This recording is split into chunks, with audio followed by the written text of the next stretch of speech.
What's up guys? I hope you are doing well. I am Veer, welcome to stellar army. तो कैसे हो दोस्तों? मैं आशा करता हूँ शानदार तरीके से आप लोग अपनी लाइफ को एंजॉय कर रहे हो, अपनी सेहत, फैमिली और पाए के ध्यान काफी अच्छे से रख रहे हो। बड़ी शानदार बात यहाँ पर बोली गई है, शोर मचाने से सुर्खियां नहीं मिलती जनाब, कर्म ऐसे करो कि खामोशी भी अखबार में छप जाए। अगर आज की डेट में आप लोग शांति में रहकर अपनी जिंदगी को एक सही डायरेक्शन में लगाते हुए अपनी पढ़ाई पर पूरा फोकस करोगे तो जिस दिन सिलेक्शन होगा तो आपका नाम अपने आप अखबार में छप जाएगा। पर लेकिन उसके लिए आप लोग को मेहनत करनी पड़ेगी। तो फालतू की हरकतें करो, पता चला किसी के साथ में लड़ाई हो गई तो अखबार में नाम छप गया, फिर बताओ दूसरों की आज तो अखबार में नाम आया, कह रहा अच्छा क्या कर दिया ऐसा कि वहां पर ना लड़ाई हो गई थी, सर फूट गया उसका, ठीक है, तो पुलिस वाले ने पकड़ लिया, आकर तो अखबार में आ गया। तो यार देखिए, जिंदगी में ना हर एक इंसान का अपना तरीका होता है, ठीक है। एक के लिए तो चलिए सुर्खी होगी, अगर नेता बनना है किसी को एक बार जेल में घूम के आना जरूरी है यार नेता बनने के लिए, वरना ना लोगों को खौफ नहीं होता है। और इसी के साथ में लोग ना समझते नहीं है कि इसके अंदर कुछ दम है क्या, एक बार जेल में जाना तो जरूर चाहिए। तो ऐसी ऐसी बातें आप लोग को देखने को मिलती है। तो हर एक इंसान का अपना नजरिया है जिंदगी को देखने का। और ये बात ना भगवत गीता में हजारों साल पहले बोल दी गई थी कि यथा दृष्टि तथा सृष्टि, जैसा आप लोग इस दुनिया को देखना चाहोगे वैसी ही ये दुनिया तुमको दिखाई देगी। तो अभी आप लोगों के ऊपर डिपेंड करता है कि आप लोग इस दुनिया को कैसे देखना चाहते हैं और अपनी लाइफ को कैसे लेकर चलना चाहते हैं। बहुत सारे लोगों के लिए आज की डेट में सक्सेस ये है कि उसके घर वाले, उसके पड़ोसी अगर उसको बोल दे कि हाँ यार बच्चे ने ना एग्जाम क्लियर कर लिया, बस यही बहुत बड़ी बात है, ठीक है, एक बार बस हाँ ये निकल जाए मुंह से। मतलब सक्सेस हर एक इंसान के लिए, कोई आप लोगों से पूछे कि सक्सेस क्या है तो हर एक इंसान को आप लोगों की उसके अलग अलग डेफिनेशन देखने को मिल जाएगी। तो इसलिए कभी भी इन चीजों को लेकर अपने माइंड में एक तरीके से कभी भी, यानी कि अपनी जिंदगी में क्या करना है तो उसको लेकर हमेशा क्लैरिटी रखिए और कभी भी अपने ऊपर डाउट नहीं कीजिए, और सक्सेस फिर आप लोगों के सामने आती ही आती चली जाएगी। वो मूवी नहीं है कि सक्सेस में कभी भी फुल स्टॉप नहीं होता है, ठीक है, हमेशा उसमें कोमा होते हैं, एक काम कर लिया कंप्लीट, दूसरा काम हो गया कंप्लीट। तो जिंदगी इस तरीके से जीकर चलनी है, ना कि एक जगह जाकर रुक गए। तो ये कब होगा? जब आप लोग अपने आप को हैंडल करना जान गए। आज की में सबसे बड़ी दिक्कत तो यही है कि वो फोन उठा लिया, आधा घंटा कहां चला गया पता ही नहीं चला, आधा घंटा 4-5 बार उड़ा दो तो 4-5 घंटे 3-4 घंटे दिन में पता ही नहीं चला कहां चले गए। तो इस तरीके से टाइम को यूटिलाइज करना एक बहुत बड़ी कला है। अगर वो ढंग से यूटिलाइज नहीं हो पा रहा है तो फिर देखिए सक्सेस जो है वो आसपास नहीं आने वाली है। तो इसलिए कोशिश कीजिए कि पहले अपनी जिंदगी में अपने आप को मैनेज कीजिए, एक डिसिप्लिन पर्सन बनाइए, तब आप लोग सारी चीजें अपने हिसाब से कर पाएंगे। काफी प्यारा और काफी शानदार ये डिस्कशन है, टकटके लगाकर देखिएगा। तो सबसे पहले हम लोग यहाँ पर बात करेंगे क्या क्या आज हम लोग को डिस्कस करना है। तो पहले लेक्चर का ओवरव्यू ले लेते हैं ये क्वेश्चन की फॉर्म में, इसके बाद में फिर हम लोग देखेंगे कई सारी इंटरेस्टिंग चीजें जो कि लेक्चर के अंदर डिस्कस करेंगे। आइए तो नजर डालते हैं क्या क्या बातें हैं, एक बार देख लेते हैं। सबसे पहले बात की जा रही है यहाँ per day against drug abuse. Drug abuse क्या होता है? एक तरीके से दवाइयां बेची जाती है, नकली शराब बेची जा रही है, दवाइयां बेची जा रही है, ठीक है, जिसकी वजह से बहुत सारे लोग जो है उसके चपेट में आ जाते हैं और उनकी जान चली जाती है। तो नॉर्मली इसको अगर बोलिए तो नशीली दवाइयां बोल सकते हैं आप लोग, ठीक है। तो डे अगेंस्ट ड्रग एब्यूज और इलिसिट ट्रैफिकिंग, यानी कि मोटे मोटे भाषा में बोले तो अवैध तस्करी, ठीक है। तो यानी कि नशीली दवाओं और अवैध तस्करी के जो दुरुपयोग होते हैं उनके खिलाफ अवेयरनेस फैलाने के लिए दिन, ठीक है। इसकी थीम क्या है ये आप लोग को बतानी है। आगे बात करें, यहां पर बात की जा रही है TPNW के बारे में। इसको बोलते हैं treaty on prohibition of nuclear weapon. जैसे आप लोगों को पता है हिरोशिमा नागासाकी के ऊपर बॉम्ब गिराया गया, आज की डेट में भी हम लोग डिस्कस कर रहे हैं। सोचो अगर 15-20 जगह और ऐसे ऐसे बॉम्ब गिर जाते तो क्या बुरी खतरनाक कंडीशन देखने को मिलती।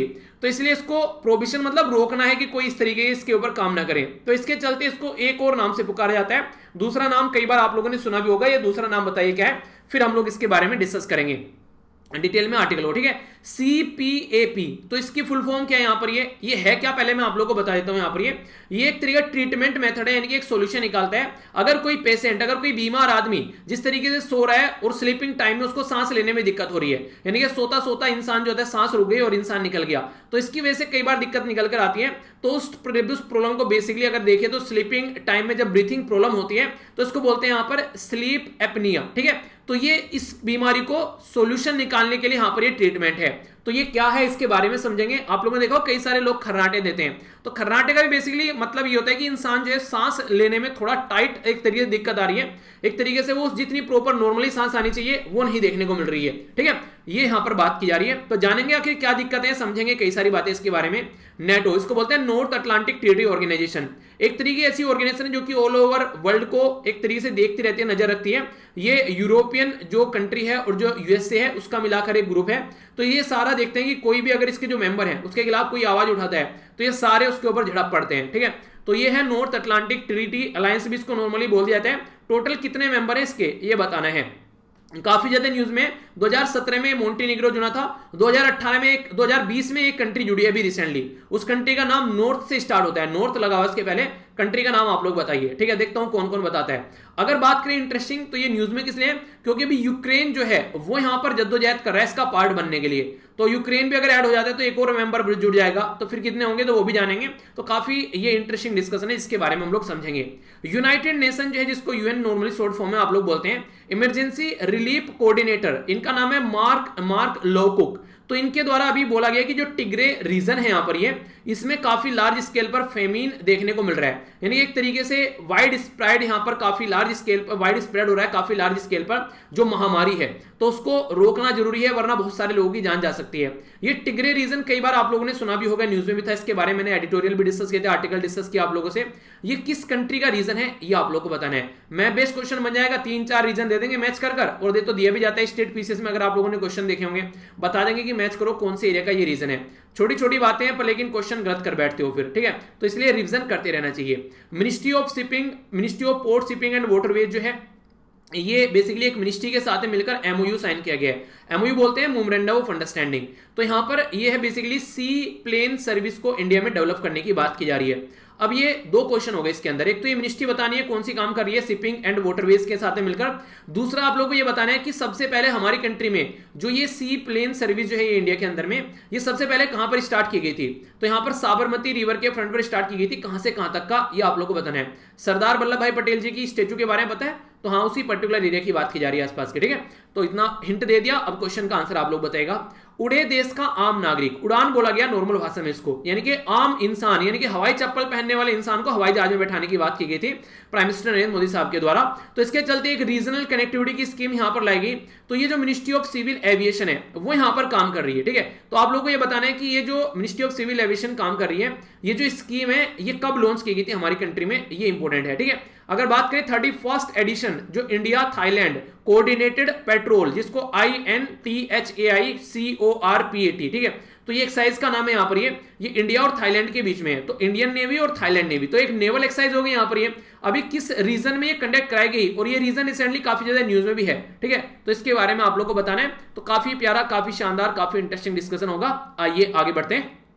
तो डे के बारे में यहां पर बात करते हैं। जो डे आप लोगों के सामने यहां पर निकल कर आ रहा है, यह है international day in support of victim of torture, जिसके ऊपर अत्याचार किया जाता है, टॉर्चर किया जाता है, यानी जेल में ले जाकर टॉर्चर करेंगे, तो उसको जो उसके विक्टिम होते हैं, यानी कि जो उसका शिकार हो जाते हैं। कई बार आप लोगों ने देखा होगा, कई सारी मूवीज में भी दिखाया जाता है, जैसे जॉन इब्राहिम और शायद ऐश्वर्या राय की मूवी है, मूवी का नाम याद नहीं आ रहा, उसको जेल में पकड़ कर ले जाते हैं उन्हें, उसके चेहरे पर जो बेसिकली बोरा डालकर उस पर टॉयलेट भी किया जाता है, तो इतनी बुरी तरीके से टॉर्चर किया जाता है कई बार। तो इस तरीके से यहाँ पर कई सारे लोग जो होते हैं, यहाँ पर अगर बात करें जो ISIS यानी कि Islamic state of Syria Iraq वाले रीजन में जाते हैं, तो वहां पर महिलाओं के साथ में बहुत बुरी तरह उनको सेक्स स्लेव बना लिया जाता है, तो उनको टॉर्चर किया जाता है। तो इस तरीके से ये डे सेलिब्रेट करते हैं ताकि इस तरीके जो विक्टिम है उसके बारे में आवाज उठाई जा सके और इस चीज को रोका जा सके। तो एरिडिकेट करना यानी कि मिटाना टॉर्चर को, जो टॉर्चर किया जा रहा है यहाँ पर, और प्रॉपर वे में यहाँ पर जो भी टॉर्चर है उसको रोकना, और यहां पर एक तरीके से जो क्रूल और इनह्यूमन प्रैक्टिस है जो कि डिग्रेड करती है कहीं ना कहीं जो इंसान की जो एक ह्यूमैनिटी है उसको भी यहां पर कहीं, ठीक है,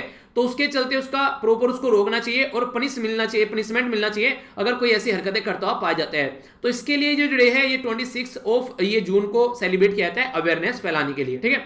तो इसके बारे में आप लोग आइडिया जरूर रखिएगा। तो क्वेश्चन बन सकता है, कंफ्यूजन आप लोग को नहीं रखना है, ठीक है। आगे चलते हैं। नेक्स्ट यहां पर बात की जा रही है day against drug abuse and जो इलिसिट ट्रैफिकिंग, यानी कि नशीली दवाइयों के दुरुपयोग और अवैध तस्करी के खिलाफ दिवस। तो नशीली जो दवाइयां होती हैं उनके दुरुपयोग को रोकना है, और एक तरीके से जो अवैध तस्करी की जाती है उनको भी रोकना है ताकि लोगों तक न पहुंचाया जा सके। आप लोगों ने उड़ता पंजाब मूवी देखी है, तो नॉर्मली पंजाब के अंदर जो नशीली दवाइयों का जो सेवन है हमारे देश में माना जाता है काफी लार्ज स्केल पर है, और इवन उस टाइम पर जब ये उड़ता पंजाब मूवी आई कई जगह आप लोग ऐसा भी देखने को मिला कि वहां पर महिलाएं तक का जो है वे भी यहां पर इसका शिकार हो रखी हैं, और अगर कोई एक बार इसके शिकार में फंस गया और फिर उसको बचना है तो यहां पर अगर वो जाएगा डॉक्टर के इलाज कराने तो सबके सामने आ जाएगी बात है, जबकि आदत लग चुकी होती है, लत लग चुकी होती है, तो इसके चलते काफी ज्यादा दिक्कत प्रॉब्लम देखने को मिलती है। तो इसके बारे में आप लोग याद रखिएगा, 26 जून को ये डे सेलिब्रेट किया जाता है इन चीजों को रोकने के लिए। तो एक तरीके से अवेयर कराते हैं यहां पर, ताकि जो ड्रग है उसको रोका जा सके, ठीक है। सोसाइटी के अंदर free of drug abuse basically लोगों को किया जा सके कि यहां पर ड्रग की जो दवाइयां यूज कर रहे हैं उससे उनको बचाया जा सके। और यूनाइटेड नेशन जनरल असेंबली के द्वारा भी ग्लोबल एक्शन की बात की जाती है और कोऑपरेट करने की बात की जाती है कि जिस भी देश में ये दवाइयों का प्रचलन है इस तरीके से और इस तरीके का व्यवहार चल रहा है उसको रोकना है, ताकि ये दुर्गति यहां पर देखने को न मिले। तो थीम भी है इसके लिए पर्टिकुलर अगर बात करें, बात की जा रही है शेयर फैक्ट्स ऑन ड्रग, यानी कि इस दवाइयों को, इन चीजों को छिपाना नहीं है, क्योंकि अगर इन चीजों को छिपाओगे तो आप लोग लाइफ सेव नहीं कर पाओगे। तो अगर लाइफ सेव करनी है तो फैक्ट शेयर करने पड़ेंगे। यानी कि मान लीजिए मैं कोई नशीला पदार्थ का सेवन करता हूं, ठीक है, और मैं उसको छिपा रहा हूं, कभी मेरे घर वालों को पता चल जाए, यार कभी किसी को पता चल जाए मेरी बेइज्जती हो जाएगी। तो अगर मैं ऐसी हरकतें कर रहा हूं फिर उसको छिपा भी रहा हूं, तो इसका मतलब ये हो गया कि हरकतें करने की वजह से मेरी सेहत वैसे ही बर्बाद होती जा रही है, और ऊपर से छिपा लिया मैंने इसको, किसी को बता नहीं रहा हूं तो और ज्यादा डिग्रेड हो जाएगी, इसका इलाज भी नहीं कराया जाएगा। तो इसके चलते जल्दी ही जो है वो पत्ता कट लेगा यहां से, ठीक है। तो इंसान जो है छिपा के बड़ी गलती करता है। कई सारी ऐसी बीमारियां होती है इंसान छिपा लेता है। डरना नहीं चाहिए उन बीमारियों से, कुछ भी हो अपने घर वालों को बताओ, ज्यादा से ज्यादा डांट देंगे, एक बार इससे फालतू क्या करेंगे, दो चार शब्द बोल देंगे, पर उनसे शेयर करो कि ऐसी कोई दिक्कत लग रही है, कुछ भी ऐसी प्रॉब्लम है जो आप लोगों को लगता है कि घर वाले हाँ आप लोगों को सुनाएंगे, डांटेंगे, पीटेंगे, क्या कर लेंगे, ज्यादा से ज्यादा जान से थोड़ी ना मार देंगे। At the end of the day क्या कर सकते हैं, बस आप लोगों को सुना सकते हैं, थप्पड़ मार लेंगे दो चार, पर उसके बाद में आप लोगों की हेल्प घर वालों से ज्यादा बेटर कोई कर ही नहीं सकता है, ठीक है। तो अगर कोई भी ऐसी दिक्कत देखने को मिलती है, कहीं पर भी आप लोगों को लगता है कि सुसाइड करने का मन कर रहा है या किसी गलत तरीके के चक्कर में आप लोग पड़ गए हैं या फिर कोई गलत काम आप लोगों से हो गया है, तो शेयर करो अपने घर वालों के साथ में। और ये एक पेरेंट से भी गुजारिश है कि अगर बच्चा कोई ऐसी चीज शेयर करता है आप लोगों से तो उसको समझने की कोशिश करो।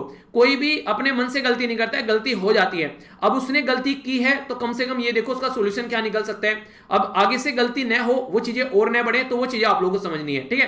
तो ये कुछ ऐसी बातें हैं जो आप लोग भी अपनी लाइफ में इंप्लीमेंट कर सकते हैं जिससे कि सिचुएशन को हैंडल किया जा सके। आइए अब शॉर्ट न्यूज के ऊपर नजर डालेंगे। यहां पर जो ये शॉर्ट न्यूज है जो मैंने भी आप लोगों को बताया था, ये काफी इंपॉर्टेंट है और कई सारे लोगों को ये दिक्कत देखने को मिलती है, इसके बारे में बात करेंगे। तो जीवन वायु, अगर आप लोगों से पूछे ये डिवाइस किसके रिलेटेड है, क्वेश्चन बन जाए अगर एग्जाम में, तो क्या है ये जीवन वायु, तो इसके बारे में आप लोगों को याद रखना है। तो आईआईटी रोपर जो है हमारी कंट्री में, तो उसके द्वारा डेवलप किया गया है पहला अपने तरीके का सीपीएपी, यानी कि सीपीएपी जो है बेसिकली उसको बोलते हैं continuous positive airway pressure. यानी कि अगर कोई पर्टिकुलर पर्सन है, उसके पर्टिकुलर पर्सन की बॉडी में सांस जाना, ठीक है, इस तरीके से, और सांस का बाहर आना, ठीक है, तो ये पूरा प्रोसीजर जो है ये अगर सही तरीके से न चले तो काफी ज्यादा दिक्कत देखने को मिलती है। अभी आप लोगों ने देखा हो कोविड-19 के जितने भी मरीज थे, तो जिनको कोविड इन्फेक्शन एक बार हो गया, उनकी बॉडी में ऑक्सीजन लेवल काफी ज्यादा डाउन हो गया। ऑक्सीजन लेवल डाउन होने की वजह से कई बार बॉडी के अंदर आप लोगों को देखने को मिलता है कई सारे पोर्शन में, फेफड़ों के अंदर, लंग्स के अंदर मान लीजिए कोई डैमेज हो गया और उनके अंदर सूजन आ गई, तो इसकी वजह से भी पेशेंट जो है उसकी ऑक्सीजन का मेंटेन लेवल नहीं हो पा रहा है। तो ये एक ऐसी डिवाइस है जो यहां पर ऑक्सीजन के मेंटेन लेवल को मेंटेन रखने की कोशिश करेगी। तो आईआईटी रोपर यानी कि पंजाब के अंदर यहां पर ये जो चीजें हैं ये बनाएगी, इसका नाम रखा गया जीवन वायु। तो ये जो बेसिकली फंक्शन करेगा विदाउट इलेक्ट्रिसिटी, ये एक अच्छी बात है यहां पर, यानी कि जो ये डिवाइस डेवलप की गई है ये बिना इलेक्ट्रिसिटी के काम करेगी, एक प्रेशर क्रिएट करने की कोशिश करेगी ताकि जल्दी से हवा अंदर जाए और आराम से बाहर निकल कर आए। फिर तो इस तरीके से एक प्रेशर के थ्रू पुश किया जाएगा चीजों को। अगर कोई इंसान सो रहा है और सोते सोते उस इंसान को सांस लेने में दिक्कत होने लगे, तो इसके चलते यहां पर इसको बोलते हैं स्लीप एपनिया, ठीक है। तो यहां पर इसको इलाज करने के लिए कॉन्टिन्यूअस पॉजिटिव एयरवेज प्रेशर डालना पड़ता है ताकि बॉडी के अंदर जो चल रही है सांस वो चलती रहे और प्रॉपर वे में उसकी बॉडी का एक मेंटेन बना रहे ऑक्सीजन लेवल, ठीक है। तो इसके चलते यहां पर एक प्रेशर डाला जाता है। तो जो मशीन यूज की जाती है ये एक प्रेशर क्रिएट करने के लिए, ठीक है। तो ये एक तरीका यहां पर एयरवेज रहता है ओपन एक तरीके से फॉर इजी ब्रीदिंग, ताकि इंसान जो है वो आसानी से सांस ले सके। तो सांस में कोई दिक्कत नहीं आनी चाहिए, सांस चलती रहनी चाहिए, ठीक है। तो ये बेसिकली फोकस किया जा रहा है। इसके चलते अगर बात करें, ये जो अगर बात करें इसके बारे में, यहां पर जो इसको यूज किया जा रहा है एक तरीके से एक ट्रीट इन्फेक्शन जो कि लंग्स के लिए, ठीक है। हालांकि अगर बात करें यहां पर इसके बारे में नॉर्मल तरीके से, जो छोटे छोटे बच्चे होते हैं उनको जब उनके फेफड़े प्रॉपर वे में डेवलप नहीं हो पाते हैं तो यहां पर वो एक सांस नहीं ले पाते हैं, ठीक है। बच्चे हैं छोटे छोटे, तो अगर उनके फेफड़े डेवलप नहीं है, इन्फेंट है कोई यहां पर, तो उसके चलते यहां पर उनको सांस लेने में हेल्प भी इसके द्वारा कराई जाती है। यानी कि दो तरीके से, तो मरीज के लिए हो गया, एक छोटे बच्चे हुए हैं अभी नए नए, ठीक है, उनको ये सांस लेने में दिक्कत हो रही है तो उनके लिए भी यहां पर हेल्प कर पाते हैं। तो ट्रीटमेंट जो है यहाँ पर आप लोग को एक तरीके से यहाँ पर नेसेसरी हो जाता है इस तरीका। तो बेबी के नोज पर भी लगा दी जाती है ताकि आसानी से सांस जो है उसकी चलती रहे, ठीक है। तो जहां पर स्लीप एपनिया है यहाँ पर ये, जिसको यहाँ पर ये स्लीपिंग एक डिसऑर्डर टाइप में आप लोग बोल सकते हैं। एक हेल्दी पर्सन को भी ये दिक्कतें देखने को मिलती है कई बार, ठीक है। जैसे कि ब्लड प्रेशर हाई हो गया उसकी वजह से दिक्कत होती है, ये हार्ट में कोई प्रॉब्लम होगी उसके अंदर से दिक्कत निकल कर ये आने लगती है, ठीक है। तो ये एक तरीके से कई बार आप लोगों ने देखा होगा कि थक गया है इंसान तब भी ज्यादा से ज्यादा एक तरीके से नहीं, सोते सोते जब सांस ली जाती है तब उस टाइम पर आप लोगों ने देखा होगा कि एक नहीं घर्राटे वाली आवाज आती है। तो कई बार ऐसी दिक्कतें आप लोगों को देखने को मिलती है। तो इसके बारे में ये जो जीवन वायु करके ये जो डिवाइस है इसके बारे में याद रखना, ठीक है। आगे बढ़ते हैं, यहां पर ये न्यूक्लियर वेपन के बारे में बात की जा रही है। तो न्यूक्लियर वेपन को कैसे खत्म करना है ऑल ओवर वर्ल्ड से, ये उसके ऊपर फोकस है ताकि जो न्यूक्लियर वेपन है उसको हम लोग कंप्लीटली खत्म कर सके। परमाणु बम बोलते हैं ना जिनको आप लोग, ठीक है। तो अर्ली 2021 में हाईलाइट किया गया था कि treaty on prohibition of nuclear weapon, यानी कि जो treaty on prohibition of nuclear weapon है यहाँ पर, इसका बेसिक फंडा ये था कि हम लोग को न्यूक्लियर वेपन को खत्म करना है। तो न्यूक्लियर वेपन जो कंट्री है ऑल ओवर वर्ल्ड में, अगर पूछे कितनी कंट्री ऐसी है जिनके पास में न्यूक्लियर वेपन है, तो 9 कंट्री ऐसी हैं जिसके पास में न्यूक्लियर वेपन है। अगर इन कंट्री को आप लोगों को मैप में आइडेंटिफाई करना है तो आप लोग इसके बारे में बताइएगा। पहली कंट्री यूएसए आप लोग यहां पर देखिएगा, दूसरी कंट्री कौन सी होगी, ये हो गया रसिया, तीसरी कंट्री कौन सी होगी, ये हो गया चाइना, ठीक है। यूएसए, रसिया, चाइना। चौथी कंट्री आप लोग को देखने को मिलेगी फ्रांस, ठीक है, ये हो गया फ्रांस, ठीक है। फिर आप लोग यहां पर देखने को मिलेगी ये है बेसिकली यूके, ठीक है। तो ये हो गया यहां पर यूके। पाकिस्तान आप लोग को देखने को मिलेगा, ठीक है। इंडिया आप लोगों को देखने को मिलेगा यहां पर, पाकिस्तान हो गया, इंडिया हो गया। इजराइल आप लोगों को देखने को मिलेगा यहां पर, ठीक है। और नॉर्थ कोरिया आप लोगों को देखने को मिलेगा यहां पर, ठीक है। तो टोटल मिलाकर कितनी हो गई, 1 2 3 4 5 6 7 8 9। तो 9 ऐसी कंट्री हैं ऑल ओवर वर्ल्ड में जिनको डिक्लेयर किया जा चुका है ऑलरेडी कि इनके पास में न्यूक्लियर वेपन है, ठीक है। तो ये इंपॉर्टेंट बात है।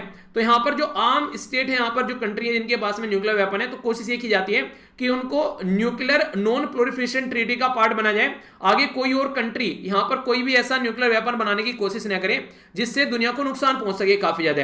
तो इसके चलते यहां पर ये कोशिश की जाती है। और ये जो है जिसको न्यूक्लियर वेपन बैन ट्रीटी बोलते हैं, यानी कि NWBT जिसको बोलते हैं, ये दुनिया की पहली ऐसी लोती एक इंटरनेशनल एग्रीमेंट है जिसको बाइंडिंग किया गया। यानी कि नॉर्मली क्या होता है, जैसे पेरिस क्लाइमेट एग्रीमेंट है, ये वॉलंटरी होता है, आप लोग साइन करो चाहे ना करो। जैसे डोनाल्ड ट्रंप बाहर निकल गए तो कोई कुछ नहीं बिगाड़ेगा, उनकी मर्जी है, बाहर निकल गए, ठीक है। जो बाइडन को लगा यार फिर से एंट्री करनी चाहिए तो उन्होंने एंट्री कर लिया आकर।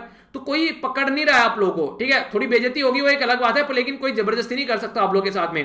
पर लेकिन ये वाली जो है अगर आप लोगों ने साइन कर ली तो आप लोगों के साथ में जबरदस्ती होगी, यानी कि बाइंडिंग है यहां पर। ये कॉम्प्रिहेंसिव एक तरीके से न्यूक्लियर वेपन नहीं बनाने, क्योंकि ये मानवता का विनाश कर सकते हैं। तो इसलिए कंप्लीटली एलिमिनेट करना है कोई भी ऐसा वेपन है। तो ये जो अडेप्ट की गई थी, ये जुलाई 2017 में अडेप्ट की गई थी और ये जनवरी 2021 में इसको फोर्स में लाया गया। टोटल मिलाकर मार्च 2021 तक का अगर डेटा मैं आप लोगों को बताऊं, 54 ऐसे जो राज्य हैं, बेसिकली कंट्री हैं, जिनके द्वारा इसको ट्रीटी को आज तक का रेक्टिफाइड किया जा चुका है। तो ये जो हमारी बात करें अगर यहां पर ये कोसमोस रोज जो है रिसेंटली अभी फरवरी में यहां पर इसके द्वारा रेटिफाई किया गया, तो 54 ऐसी कंट्री हैं ओनली अब तक। देखिए न्यूक्लियर वेपन जो कंट्री है वो इसको एक तरीके से करेंगे नहीं, क्योंकि उनको अपना न्यूक्लियर वेपन हटाना पड़ेगा। तो और ऑब्वियस सी बात है इंडिया भी इसका पार्ट नहीं है, ठीक है। तो ये एक तरीके से न्यूक्लियर वेपन को बोल रहे हैं ना ऑलरेडी कि एलिमिनेट करना है। आप लोग अगर यहां पर इस ट्रीटी का पार्ट हो जाते हैं तो आप लोगों को टाइम बाउंड मैनर में अपने देश में से न्यूक्लियर वेपन जो है वो खत्म करने पड़ेंगे। तो ये है इस ट्रीटी का पर्पज। तो ये ट्रीटी जो है ये फोर्स में आ चुकी है, तो इसको कैसे आगे लेकर चलना है ताकि चीजों को सुधारा जा सके। तो कंफ्यूजन नहीं होना चाहिए, क्वेश्चन अगर बन जाए तो नो न्यूक्लियर वेपन कंट्री कौन सी है, तो वो नॉर्मली आप लोगों को इसका पार्ट नजर नहीं आएंगी, ठीक है। तो ये है इसके बारे में कुछ बातें। आइए बात करते हैं नेटो के बारे में। इसको बोलते हैं नॉर्थ अटलांटिक ट्रीटी ऑर्गेनाइजेशन। तो इसके बारे में आप लोगों से क्वेश्चन कई बार पूछ लिए जाते हैं कि नेटो के बारे में बताइए। तो इसके बारे में पहले कुछ बातें कर लेते हैं नेटो के बारे में। जैसे मैंने अभी बताया नॉर्थ अटलांटिक ट्रीटी ऑर्गेनाइजेशन, तो नेटो है। आज की डेट में इसके अंदर टोटल मिलाकर 30 मेंबर हैं, 30 मेंबर कंट्री है। रिसेंटली अभी मोंटेनिग्रो जो था इसका पार्ट बना 2017 में। इससे पहले जो अभी इसके भी बाद में फिर एक और कंट्री पार्ट बना जिसका नाम था नॉर्थ मैसेडोनिया, ठीक है। तो नॉर्थ मैसेडोनिया इसका पार्ट बना 2020 में। अभी जो बात चल रही है वो चल रही है यूक्रेन के बारे में। तो यूक्रेन जो है उसका पार्ट छीन लिया गया क्रीमिया वाला, किसके द्वारा, रसिया के द्वारा। तो यूक्रेन ये चाह रहा है कि रसिया जो है कई बार उल्टी सीधी हरकतें करता हुआ पाया जाता है। तो रसिया क्या करता है, यूक्रेन के बॉर्डर पर लाकर फोर्स लग दी। तो यूक्रेन जो है वो बेचारा परेशान हो जाता है कि रसिया तो यार आकर पता चला हमारे ऊपर कल को अटैक कर दे। क्रीमिया उसने छीन ही लिया है यहाँ पर रसिया से। सॉरी यूक्रेन से रसिया ने। इसके चलते रसिया को G8 कंट्री से लात मारकर बाहर फेंक दिया गया। तो रसिया जो है वो आज के दिन में नहीं है, तो ये कंट्री G7 कंट्री रह गई। ठीक है, क्वेश्चन चलिए पूछ लेता हूं, G7 कंट्री की अभी मीटिंग कहां पर हुई? ठीक है, और इसी के साथ में ये जो G7 कंट्री की मीटिंग हुई, कौन से नंबर की मीटिंग थी ये आप लोगों को बताना है। तो इसमें यहां पर ये इसी के चलते यहां पर ये हो गया अभी, तो इसलिए यूक्रेन जो है वो ये चाह रहा है कि वो नेटो का पार्ट बन जाए। अगर यूक्रेन नेटो का पार्ट बन जाता है तो कल को चल के रसिया अगर कुछ भी हरकतें करेगा उसके बॉर्डर पर आकर, तो नेटो के 30 के 30 मेंबर, जिसमें यूएसए भी है, ठीक है, 30 के 30 मेंबर जो है वो यहां पर खड़े हुए मिलेंगे। किसके साथ में? यूक्रेन के साथ में। 31वां यूक्रेन हो जाएगा, तो 30 मेंबर यहां पर खड़े हुए मिलेंगे यूक्रेन के साथ में। तो इसलिए यूक्रेन जो है वो यहां पर चाह रहा है कि वो इसका पार्ट बन जाए।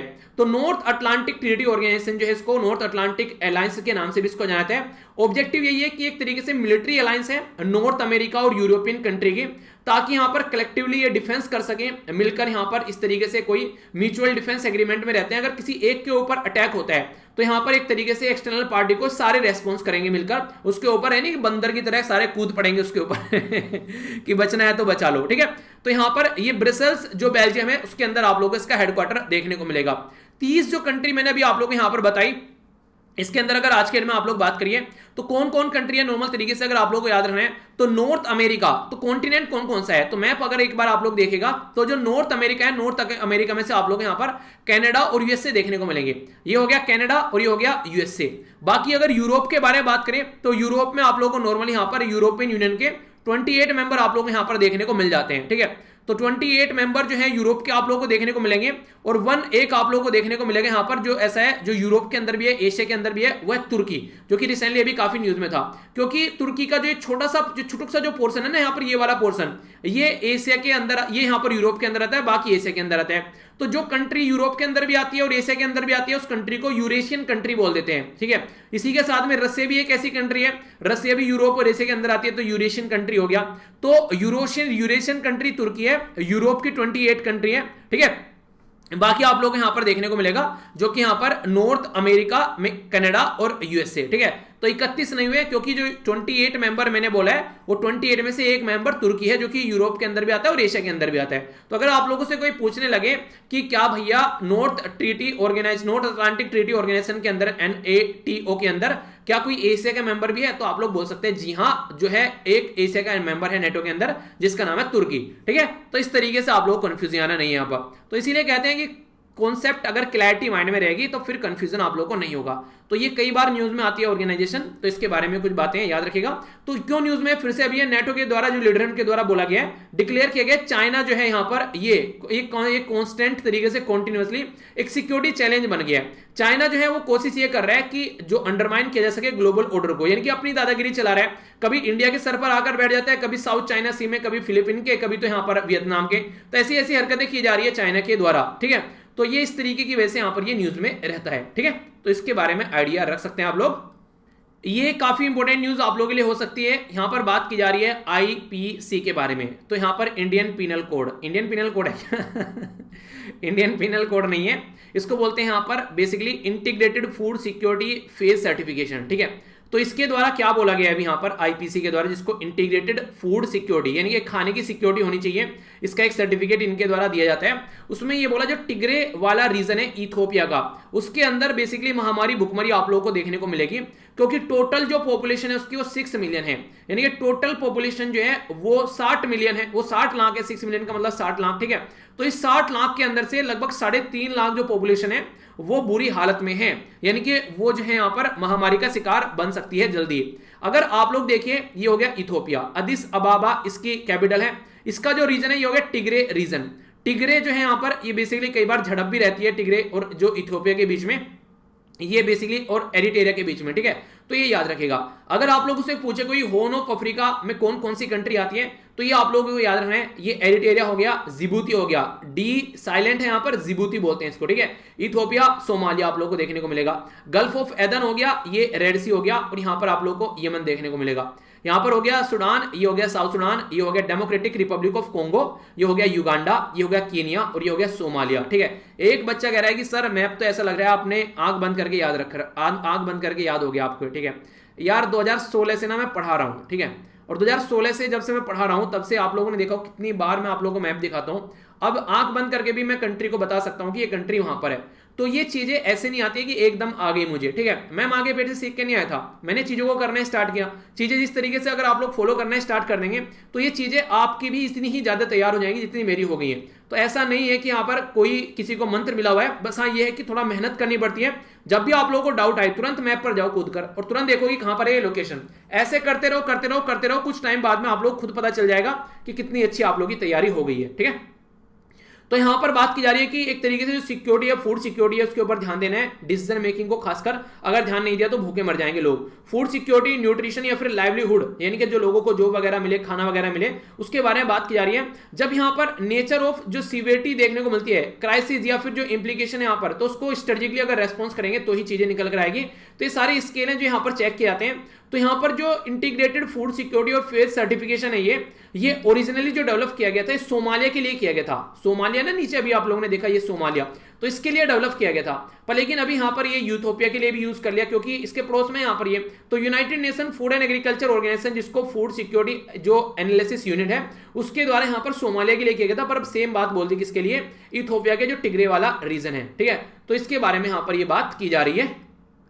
तो यहां पर इनके द्वारा ये रेटिंग भी दे रखी है। पहला हो गया तो जनरली फूड सिक्योर है, ठीक है। दूसरे में आ गया मॉडरेट कैटेगरी में है, एक्यूट में आ गया, तीसरे में, चौथे में आ गया ह्यूमैनिटेरियन इमरजेंसी होगी, और पांचवें में फेमीन आ जाता है। तो पांचवें फेज के अंदर यहां पर ये आ गए हैं फेमीन की कैटेगरी में, ठीक है। तो किसके द्वारा प्रस्तुत किया जाता है, कौन काउंट करता है इसको, कहां पर अभी ये काउंट किया गया है, तो पूरा एक आर्टिकल आप लोगों का कवर हो गया। मैप भी आप लोगों को दिखा दिया। अब एग्जाम में अगर क्वेश्चन बन जाए और उसके बाद में भी आप लोग गलत कर दो कि सर गलत हो गया, तो फिर तो एक काम करना, पास में दीवार होगी और दीवार में सर मार लेना। इससे फालतू और क्या किया जा सकता है यार। देखो इतना कम से कम नहीं होना चाहिए, रिवीजन करते रहो यार, कम से कम इतना तो काम कर ही सकते हो ना। आइए अब बात करते हैं इंटरनेशनल न्यूज के बारे में। मैं आप लोगों को एक बात बताऊं, ये दीवार में सर मारने वाली बात क्या है। बेसिकली एक टीचर हुआ करते थे यहाँ पर स्कूल में, केमिस्ट्री के टीचर थे बेसिकली वो। तो काम क्या करते थे यहाँ पर ये, तो उस टाइम पर ये था बेसिकली से बैठे हुए हैं, ठीक है। तो यहाँ पर ये जो पर्टिकुलर रूम है, इस रूम के अंदर बैठे हुए हैं। तो यहां पर कोई बैठा बैठा अगर क्लास के अंदर सो गया, उसको झपक लग गई, ठीक है, तो टीचर क्या करता था, उसको बोलेगा उसकी तरफ को देख के, इधर देखो आपको बोल रहा हूं, ठीक है। तो उस बच्चे को मतलब आवाज लगाता था, तो उसको बच्चे को आवाज लगाता था, उसको बच्चे को जैसे उससे क्वेश्चन पूछेगा, ठीक है, वो क्वेश्चन नहीं बताएगा तो उसको बोलेगा, जैसे वो खिड़की के पास में अगर बैठा है, खासकर खिड़की वाले को पकड़ता था, बोलता था खिड़की खोलो और कूद जाओ या फिर अगर कोई दीवार के पास में बैठा हुआ है कि दीवार है बराबर में, नहीं दिया आंसर, दीवार में सर मारो, अभी याद आ जाएगा तो मतलब इस तरीके से मतलब ना क्लास को एंटरटेन करने की कोशिश किया करते थे। तो वो मुझे याद आ जाता है कभी कभी। तो इंटरनेशनल न्यूज के बारे में बात करते हैं। आइए, ये जो न्यूज है काफी इंपॉर्टेंट है, इसको हम लोग समझेंगे क्या क्या बातें की जा रही है। तो इंटरनेशनल स्पेस स्टेशन के बारे में बात करेंगे, कैसे कैसे ये स्पेस स्टेशन चलता है वो भी यहां पर जानेंगे, और इसी तरीके से यहां पर समझेंगे लो अर्थ ऑर्बिट। किसके बारे में बात की जा रही है, ये बात की जा रही है चाइना के बारे में। किस मुद्दे को लेकर बात की जा रही है तो वो समझ लेते हैं। यहां पर बेसिकली बात की जा रही है इंटरनेशनल स्पेस स्टेशन को लेकर। चाइना अपना खुद का इंटरनेशनल स्पेस स्टेशन स्टेब्लिश कर रहा है, 2022 तक का यहां पर ये पूरा कंप्लीट इसको कर लेगा। चाइनीज जो स्पेस है यहां पर, चाइनीज जो स्पेस है जिसका नाम है सेंगजाऊ 12, ये अभी यहां पर 3 पर्सन जो क्रू है यहां पर ये चाइनीज स्पेस स्टेशन में लेकर जा रहा है। तो मॉड्यूल फर्स्ट है यहां पर बेसिकली इसका, जिसको बोलते हैं यहां पर तिन है, ठीक है।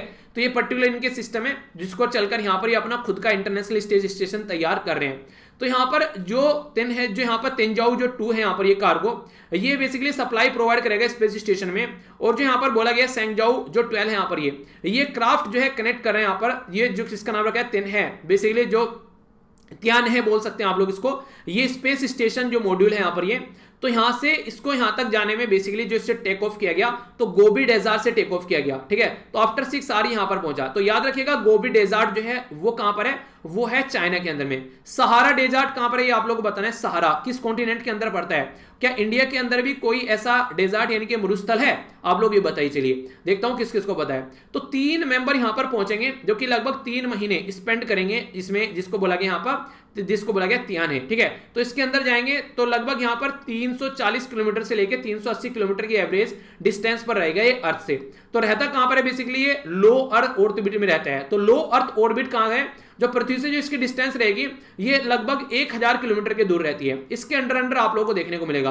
दूसरे नंबर पर आता है मीडियम अर्थ ऑर्बिट, इसकी होती है लगभग 10,000 किलोमीटर के करीब। तीसरे नंबर पर आता है, ये होता है हाईली इलेप्टिकल ऑर्बिट, तो ये लगभग 40,000 किलोमीटर की डिस्टेंस आप लोगों को देखने को मिल जाती है।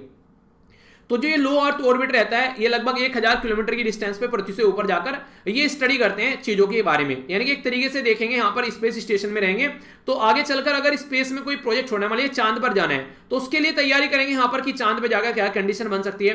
तो पर्पज यही रहता है कि एक तरीके से लॉन्ग टर्म के लिए एस्ट्रोनॉट को स्पेस में रखा जाता है, उनकी हेल्थ कंडीशन चेक की जाती है ताकि आगे चलकर उनको चांद के मिशन या फिर कोई और मिशन पहुंचाना है तो उसको ले जाया जा सके। तो उनको रिसाइकिल किस लाइफ सपोर्ट उनकी देखने को मिलती है, उनकी पूरी जिंदगी को एक तरीके से उस स्पेस मिशन में रखने का तरीका बेसिकली रहता है कि उसको तैयार किया जाए स्पेस में भेजने के लिए। ठीक है, उन्हें बउआ मूवी देखी होगी शाहरुख खान वाली वो तो हालांकि उन्होंने अलग तरीके से मजाक बना दी उसकी, पर लेकिन काइंड ऑफ अगर समझने के लिए आप लोगों को बोला जाए, ठीक है, तो कुछ कुछ ऐसा ही आप लोग यहाँ पर ये देखने को मिलेगा। तो चाइनीज स्पेस जो मिशन है यहाँ पर ये आप लोग को पिक्चर में नजर आएगा, 2022 तक का अपना काम कंप्लीट करता हुआ ये नजर आएगा। तो इसके चलते कोई एक्स्ट्रा जो वैक्यूलर एक्टिविटी करनी है ऑपरेशन कोई या फिर जो मेंटेनेंस का काम करें, आप लोगों को पता होगा चांद पर जब नील आर्मस्ट्रांग यहां पर चांद पर पहुंचे थे तो बाहर निकलकर उसकी पृथ्वी पर सतह पर भी उनके द्वारा पैर रखा गया था। ठीक है, तो इस तरीके से आप लोग चीजों को अंडरस्टैंड कर सकते हैं। तो कई बार ऐसी चीजें देखने को मिल जाती हैं। ठीक है, तो उसको किस तरीके से तैयार करना है, तो चाइनीज जो स्पेस स्टेशन है उसमें तैयारी की जाएगी, 2022 तक यहां पर चीजें स्टार्ट हो जाएंगी, तो ये आगे चीजें चलेंगी। अगर बात करें आज के टाइम पर जो इंटरनेशनल स्पेस स्टेशन है जो जिसको आप लोग ISS बोलते हैं, तो इंटरनेशनल स्पेस स्टेशन का चाइना पार्ट नहीं है, वो जो पार्ट नहीं है, और रिजल्ट ये है कि यूएसए का ऑब्जेक्शन रहता है चाइना का, तो जिसके चलते जो चाइनीज प्रोग्राम है उन्होंने अपना खुद का प्रोग्राम यहां पर बना लिया। ठीक है, चाइना ने अपना खुद का प्रोग्राम बना लिया। जो नॉर्मली इंटरनेशनल स्पेस स्टेशन है जो प्रेजेंट टाइम पे जिसके बारे में हम लोग बात करते हैं, वो इंटरनेशनल स्पेस स्टेशन जो है वो 1998 में बनाया गया था। ठीक है, 1998 में बनाया गया था। तो उसमें कौन कौन है, उसमें टोटल मिलाकर 5 कंट्री है, जो कि आप लोगों से क्वेश्चन भी बन सकता है। ये 5 कंट्री में कौन है, एक तो नासा है, यूएसए की स्पेस एजेंसी है, दूसरा है रोसकोसमोस रशिया की स्पेस एजेंसी है, तीसरा यहां पर JAXA जापान की स्पेस एजेंसी है, चौथा यहां पर ESA यूरोपियन की स्पेस एजेंसी है, और पांचवा यहां पर CSA कनाडा की स्पेस एजेंसी है। तो कई बार ये स्पेस एजेंसी के नाम भी मैच करने के लिए अगर आ जाए तो कंफ्यूज आना नहीं है। हमारी कंट्री की स्पेस एजेंसी कौन सी है, ठीक है, बताइए, DRDO इसरो है कई बार देखिए छोटे छोटे क्वेश्चन भी आप लोग गलत करते हैं। रीजन क्या रहता है, जैसे एक बच्चे के द्वारा अभी लेक्चर देखना स्टार्ट किया गया तो उसको नहीं पता था DRDO में और इसरो में क्या डिफरेंस है, तो उसके द्वारा क्वेश्चन का आंसर गलत दे दिया गया। कुछ क्वेश्चन पूछा था मैंने, तो उसमें पूछा उसने कि सर DRDO और स्पेस में क्या डिफरेंस है, तो एक बच्चा अगर उसको मजाक लेने लगा कि यार तुमको ये भी नहीं पता है। यार आपको पता था कि ये चीजें स्टार्टिंग में जब आप लोगों ने चीजें स्टार्ट करी, नहीं पता होती यार बहुत सारी चीजें, इंसान को नहीं होता है उस चीज के साथ में कनेक्ट। तो अगर किसी को नहीं पता है तो उसकी मजाक उड़ाना ये कितने हद तक सही है। अगर उसको बता सकते हो, एक्सप्लेन कर सकते हो तो एक्सप्लेन करो, अगर एक्सप्लेन नहीं कर सकते हो तो कृपया करके मजाक तो कम से कम मत उड़ाओ यार। ये एक तरीके से आप लोग सामने वाले को डिमोटिवेट कर देते हैं आगे के लिए भी। वो अगर कोई चीज पूछने से पहले डरेगा कि यार मजाक उड़ाएंगे, एक बेइज्जती हो जाएगी, तो ऐसी चीजें मत करो। माहौल ऐसा बना के रखो कि एक दूसरे से सीख सको यार, सब यहीं से सीखते हैं, चीजें आगे बढ़ती हैं, चलती रहती हैं। अगर ऐसा माहौल करोगे तो कैसे काम चलेगा, ऐसा नहीं करना है, क्योंकि रोज कोई ना कोई एक नया बच्चा अगर वीडियो को देखता है, ठीक है, तो ऐसे नहीं किया करते। ओके, आगे बात करें जो चाइना के बारे में अगर बात करते हैं तो चाइनीज जो है उसके बारे में बात करें तो कोऑपरेशन की बात की जाती है, रशिया के साथ में मिलकर काम करेंगे और अदर कंट्री के साथ में भी। तो अपना खुद का इंटरनेशनल स्पेस स्टेशन तैयार कर लिया ताकि अगर कल को चलकर कोई दिक्कत ना हो। और बाकी रशिया जो है वो भी फिलहाल इसको छोड़ने की बात कर रहे हैं। ये जो इंटरनेशनल स्पेस स्टेशन है इसका लाइफ भी कोई ज्यादा बची हुई नहीं है, हालांकि बोला तो ये जा रहा है 2030 तक चलने वाला है लगभग ये, पर लेकिन फिर भी टाइम तो आ रहा है करीबी, आगे चलकर देखते हैं क्या चलते हैं। इंडिया खुद बोल रहा है 6 से 7 साल के अंदर अपना खुद का इंटरनेशनल स्पेस स्टेशन तैयार करेगा, और रशिया बोल रहे हैं यहां पर लगभग 2025 तक वो भी अपना स्पेस स्टेशन तैयार करेगा। तो सब अपना अपना स्पेस स्टेशन तैयार करने पे लगे हैं, तो देखते हैं कौन कौन यहां पर कितनी जल्दी इस काम को अंजाम पहुंचा पाता है। ठीक है, तो ये चाइना के बारे में पूरी इंफॉर्मेशन हो गई, कोई कंफ्यूजन तो नहीं होना चाहिए कम से कम। अब आगे बढ़ते हैं नेक्स्ट न्यूज की ओर। ये जो न्यूज है यहां पर ये एक नेशनल न्यूज है, और बात किस चीज के बारे में कर रहे हैं यहां पर, ये बात की जा रही है यहां पर बेसिकली सी प्लेन सर्विस के बारे में। सी प्लेन सर्विस आप लोग ऐसे समझ सकते हैं, ठीक है, तो ये आप लोगों को पिक्चर दिख रही है ना कि यहाँ पानी से जहाज उड़ रहा है, तो ये सर्विस अगर किसी एरिया में हम लोग प्रोवाइड करा देते हैं, मान लीजिए कहीं पर कोई एयरपोर्ट नहीं है, एयरपोर्ट नॉर्मली अगर आप लोग देखें कोई पतला सा छोटा सा कोई एयरपोर्ट मिल जाए, वहां पर जाकर अगर मान लीजिए कोई जहाज उतर गया कोई एयर पट्टी पे, तो इस तरीके का कोई सिस्टम नहीं देखने को मिलता है। तो पानी अगर है तो पानी पे आप लोग उतार लीजिए, तो फायदा क्या रहेगा इससे, कल को चल के टूरिस्ट एक्टिविटी हम लोग बढ़ा सकते हैं। तो यहां पर जो मिनिस्ट्री ऑफ पोर्ट और शिपिंग और वाटरवेज है उसके द्वारा, देखिए ये तो हो गई पर्टिकुलर जो पानी के बारे में बात करते हैं। दूसरी कौन सी हो गई, मिनिस्ट्री ऑफ सिविल एविएशन, तो ये जहाज के बारे में बात करते हैं। तो कॉमन सेंस क्या है कि दोनों पानी वाली और जहाज वाली मिनिस्ट्री मिल गई। अब दोनों के मिनिस्टर कौन है ये आप लोग बताइए। तो इनके द्वारा एमओयू साइन किया गया जिसको बोलते हैं मेमोरेंडम ऑफ अंडरस्टैंडिंग। तो इस एमओयू में इनके द्वारा ये बोला गया है कि बेसिकली हम लोग आगे चलकर डेवलपमेंट करेंगे सी प्लेन सर्विस का। तो इससे फायदा क्या होगा, इससे देखिए सीधा सीधा फायदा ये होगा कि अगर हम लोग ऐसा डेवलपमेंट कर पाते हैं तो आने वाले टाइम पे इस पर्टिकुलर एरिया में एक तो टूरिस्ट एक्टिविटी आप लोगों को बढ़ती हुई नजर आएंगी। जैसे फायदे दे रखे होंगे देखिए यहाँ पर ये, ठीक है, फायदे बता देता हूँ। फायदा क्या होगा, एक अगर बात करें यहाँ पर, एक तो नए वाटर एयर ड्रोम हम लोग यहाँ पर डेवलप कर पाएंगे, ठीक है। तो एक तरीके से एयर ड्रोम मतलब एक पानी के अंदर जहाज उतारने का तरीका, तो एक तरीके से हवाई पट्टी आप लोग बोल सकते हैं, नॉर्मल तरीके से बोला जाए तो एक छोटा सा एयरपोर्ट, कोई अपना प्राइवेट एयरपोर्ट बना लिया कोई छोटा सा, जहां पर अपना प्राइवेट हवाई जहाज उतारना है, तो उस टाइप में आप लोग बोल सकते हैं। तो ऐसे वाटर से डेवलप करने पड़ेंगे। न्यू सी प्लेन रूट हमारी कंट्री में मिल जाएंगे। इसी के साथ में जो कनेक्टिविटी अच्छी हो जाएगी अगर पर्टिकुलर एरिया में, और अच्छी बात यह है कि इन्वायरमेंट को भी ज्यादा नुकसान नहीं पहुंचेगा, तो यहाँ पर ट्रांसपोर्ट सिस्टम अच्छा होगा तो उस एरिया में टूरिस्ट एक्टिविटी भी बढ़ सकती है क्योंकि सस्ता भी रहेगा ये चीजें। यहाँ पर वैसे भी उड़े देश का आम नागरिक चल रहा है देश के अंदर, ठीक है। तो इसी के चलते उस पर्टिकुलर एरिया में जहां पर टूरिस्ट आएंगे तो वहां पर होटल भी चलने स्टार्ट हो जाएंगे, लोकल एरिया की चीजें खरीदी जाएंगी, तो लोकल एरिया के लोगों को भी वहां पर व्यापार मिलेगा, उनको काफी सारी चीजें देखने को मिलेगी।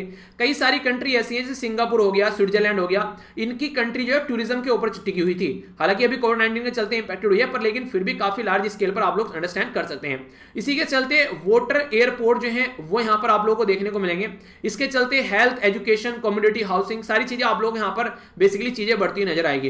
यानी कि अगर किसी एरिया में आप लोग कोई ऐसी चीजें स्टार्ट करेंगे तो आराम से दूसरी चीजें वहां पर पनपनी स्टार्ट हो जाती है, तो बहुत सारे फायदे यहां पर देखने को मिलेंगे। तो फर्स्ट सी प्लेन सर्विस हमारी कंट्री में ये केवड़िया जो गुजरात के अंदर और साबरमती जो रिवर है उसके फ्रंट पर देखने को मिली थी। अक्टूबर 2020 में इसको स्टार्ट किया गया था। और आप लोगों का जो करंट अफेयर है वो याद रखेगा, जो पूछा जाना है यहां पर ये, तो आप लोगों से पूछा जा सकता है ये वाला जो आप लोगों को, ठीक है। तो इसलिए कहता हूं कि रेगुलर लेक्चर देखने के ये फायदे हैं। देखिए अक्टूबर का रिवीजन यहां पर हो रहा है, ठीक है, तो इस तरीके से समझिएगा। तो सागरमाला सी प्लेन सर्विस के थ्रू यहां पर चीजें कनेक्ट की गई। सागरमाला एक ऐसा प्रोग्राम है हमारी कंट्री में जिसके चलते बहुत सारी चीजों को कनेक्ट करने की बात की जा रही है। तो जो भी रिवर है, नदियां, जहां जहां पर भी हम लोग कनेक्ट कर सकते हैं उन सबको कनेक्ट करने की कोशिश की जा रही है। तो ये सारा जो एरिया है इनको एक तरीके सी प्लेन के तौर पर, कहीं बांध है कहीं रिवर है, तो सी प्लेन के तौर पर यूज कर सकते हैं क्योंकि उसमें हम जहाज उतार सकते हैं और वहां से जहाज उतार लिया तो आराम से वहां पर हम लोग कोई और दूसरा काम कर सकते हैं, ठीक है। तो इस तरीके से अगर ये डेवलप हम लोगों ने कर लिया तो बहुत फायदा देखने को मिलेगा। तो इसके चलते जो एमओयू है यहां पर भी वो डेवलप करेगा नॉन शेड्यूल और शेड्यूल ऑपरेशन दोनों सी प्लेन सर्विस के। मान लीजिए कोई ऐसा पर्सन है जो वीआईपी है, उसको जाना है एकदम तुरंत, ठीक है, शेड्यूल नहीं थी उसकी यात्रा तो एकदम पहुंच गया वहां पर, ठीक है। तो इस तरीके से सारी चीजें प्रोवाइड कराई जाएगी। काम किसके तहत होगा यहाँ पर, रीजनल कनेक्टिविटी जो स्कीम है उड़े देश का आम नागरिक, ये इनिशिएटिव है हमारी कंट्री में सिविल एविएशन मिनिस्ट्री का और 2016 में इसको स्टार्ट किया गया था। ये इंपॉर्टेंट पॉइंट है जो आप लोग याद रखिएगा, ठीक है। तो यहां पर जो शिपिंग मिनिस्ट्री है वो क्या करेगी, वो आइडेंटिफाई करेगी और डेवलप करेगी जो वाटर फ्रंट एयर ड्रोम है। एक तरीके से यहां पर जो पानी के अंदर में जो पट्टियां हैं जहां पर बेसिकली उतारना है हवाई जहाज को, ठीक है। तो लंबा एरिया होना चाहिए ना, ये तो है नहीं कि वहां पर कोई स्कूटर है बस वहीं पर ही मोड़ना है, ठीक है। तो एक अच्छा खासा एरिया होना चाहिए जहां से उड़कर उड़ान भरकर आराम से चल सके। तो ये आइडेंटिफाई करेगी shipping ministry. Civil aviation ministry क्या करेगी, वो पोटेंशियल देखेगी एयरलाइंस ऑपरेटर कौन कौन है और उनके लिए बिडिंग करेगी, बोली लगवाएगी भाई साहब कौन आकर यहां पर इसमें इन्वेस्टमेंट करना चाहता है, आ जाओ जल्दी, ठीक है। मौका है, फिर मत बोलना कि मौका नहीं दिया था। तो ये सिविल एविएशन मिनिस्ट्री देखेगी इस काम को। दूसरा यहां पर एक तरीके से यहां पर जो बेसिकली लोकेटेड कहां पर है, क्या क्या रूट है, किस तरीके से फॉलो करना है, वो भी शिपिंग मिनिस्ट्री देखेगी। तो दोनों मिनिस्ट्री मिलकर अपने अपने काम करेंगे जिसके थ्रू इस पर्टिकुलर सर्विस को इंप्लीमेंट किया जाएगा। बाकी चलिए इसी बहाने से एक और टॉपिक आप लोग कवर हो जाएगा, उड़े देश का आम नागरिक। उड़ान स्कीम हमारी कंट्री में जो स्टार्ट की गई थी 2016 में स्टार्ट की गई थी। कोई आप लोगों से पूछे किस मिनिस्ट्री के अंडर में आती है, सीधा सीधा याद रखिएगा मिनिस्ट्री ऑफ सिविल एविएशन के अंडर में आती है। ऑब्जेक्टिव क्या है इसका, ऑब्जेक्टिव ये है कि हम लोगों को अफोर्डेबल सर्विस प्रोवाइड करा सके, यानी कि ज्यादा पैसा ना खर्च करना पड़े, उनका काम चलाओ पैसे में ही वो जहाज की यात्रा कर सके। ये जो स्कीम है ये 2016 में स्टार्ट की गई थी, 2026 तक ये चलने वाली है, 2026 तक चलने वाली है। उसके बाद में काम नहीं चलेगा, काम तो चलेगा 2026 तक का। गवर्नमेंट जो है इनको हेल्प प्रोवाइड करा रही है, तो फाइनेंशियल इंसेंटिव दिए जा रहे हैं सेंट्रल गवर्नमेंट के द्वारा, स्टेट गवर्नमेंट के द्वारा, और एयरपोर्ट ऑपरेशन में जो भी यहाँ पर फायदे हो सकते हैं इनको वो फायदे प्रोवाइड कराए जा रहे हैं। एक तरह से एनकरेज किया जा रहा है। एनकरेज मतलब कैसे किया जा रहा है, यानी कि जैसे मान लीजिए आप लोग कोई टेस्ट दें, ठीक है, और मैं बोलूं कि टेस्ट में जिसके नंबर जो है वो 60 नंबर से ऊपर आ गए, ठीक है, तो उसको क्या करूंगा, उसको मैं कोई किताब दूंगा, ठीक है। तो इससे क्या होगा, नॉर्मली टेस्ट तो सभी देंगे पर लेकिन एक ये रहेगा कि यार 60 से ऊपर लेकर आ जाते हैं, कम से कम एक किताब मिल जाएगी, ठीक है। तो एक तरीके से एनकरेज कर दिया कुछ काम करने के लिए, उसके साथ में कुछ ऐड कर दिया, ठीक है। तो बिल्कुल यही चीजें हैं यहां पर ये, तो एक तरीके से आप लोगों को देखने को मिलेगा। तो उड़ान 4.1 जो है फोकस कर रहा है कनेक्टिविटी पर। जो स्मॉल एयरपोर्ट है, जैसे कि आसपास में कोई पट्टी पड़ी हुई है काफी लंबे समय से वो चली नहीं है, ठीक है, तो उस पर जाकर काम स्टार्ट कर दिया। स्पेशल हेलीकॉप्टर सर्विस प्रोवाइड करा दी, सी लून सर्विस प्रोवाइड, सी प्लेन रूट सर्विस प्रोवाइड करा दी। तो ये सारी जो चीजें हैं इनको बेसिकली प्रपोज किया जा रहा है सागरमाला सी प्लेन सर्विस के तहत, ताकि देश के अंदर कनेक्टिविटी बढ़ सके। और देश के अंदर अगर कनेक्टिविटी बढ़ती है तो सीधी सीधी बातें यार वहां पर व्यापार बढ़ेगा, और जहां पर व्यापार बढ़ गया सीधी सीधी बात है लोगों को जॉब मिलेगी, और लोगों को जॉब मिलेगी तो सीधी सीधी बात है इकोनॉमिक एक्टिविटी बढ़ेगी। तो सारी चीजें आपस में कनेक्टेड यहां पर आप लोगों को नजर आ जाती है। तो जो सागर सी प्लेन सर्विस है हमारी कंट्री में, अगर आप लोगों से पूछेगी कोई किस मिनिस्ट्री के अंडर में आती है, कौन सी के अंडर में आती है, बताइए चलिए।